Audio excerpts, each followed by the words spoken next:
Alors, bonjour. Dans ce petit résumé Excel, je vais vous montrer à utiliser la formule. Alors, pour démarrer notre exemple, je vais prendre ici une addition. Alors, je veux additionner mon chiffre 1 plus mon chiffre 2 et je veux qu'il me donne un total. Alors, pour le faire, je vais sélectionner la cellule, alors B8, qui va être au bas de ma colonne, et je veux additionner. Pour utiliser une formule, je dois démarrer avec le symbole égal, ce qui va venir fixer l'utilisation des formules. Ensuite, lorsque mon égal est bien identifié, alors je peux sélectionner la cellule. Donc, voyez-vous, il va mettre en surbrillance la cellule B4 et il va l'inscrire dans la barre de formule. Je vais additionner, donc utiliser le symbole plus, et il est prêt à recevoir la deuxième cellule. Je vais cliquer avec ma souris et mon bouton de gauche pour identifier la deuxième cellule, et je vais confirmer, soit en cliquant sur le crochet ou en utilisant Enter. Et voilà, il va effectuer le calcul.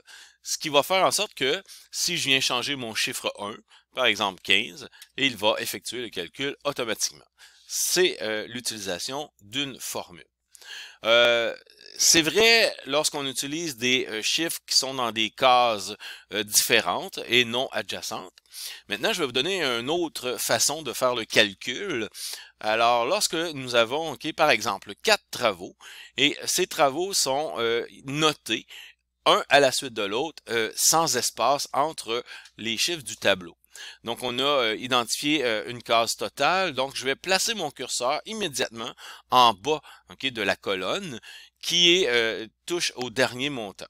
À ce moment-là, je vais dans le bouton Accueil ici et dans ce menu-là, je vais aller complètement à droite et voyez-vous, on a une possibilité de somme automatique. Alors, je vais cliquer dessus et remarquez, il va identifier entre parenthèses les cellules F4 à F7 qui va utiliser la somme et je viens confirmer.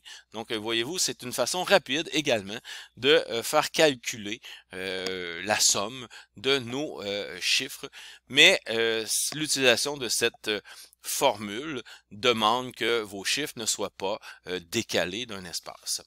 Je vais vous donner un autre exemple. Alors, par exemple, on va donner 50, on va donner 75, on va donner 25. Donc, et voilà. Donc, on a ici, nos cellules. On pourrait tout simplement écrire aussi égal et on peut ouvrir somme. Donc, on l'écrit, on ouvre la parenthèse et je pourrais venir tout simplement sélectionner avec ma souris. Donc, je clique sur la cellule, je maintiens mon clic et je vais glisser pour lui dire d'entrer ces trois cellules-là. Donc, voyez-vous, il va rentrer les trois cellules. Puis, je vais devoir venir confirmer la fin en utilisant la parenthèse et fermant la parenthèse. Et je vais confirmer. Donc, vous avez une autre façon et on voit le total, 150. Donc, il a utilisé le total. Donc, en résumé, on a deux méthodes de calcul qu'on peut effectuer. Donc, soit qu'on écrive ici le égal, on sélectionne la cellule, le symbole plus et la cellule qu'on veut identifier. Je vous ferai remarquer qu'on pourrait mettre autant de cellules possibles qu'on veut utiliser pour l'addition.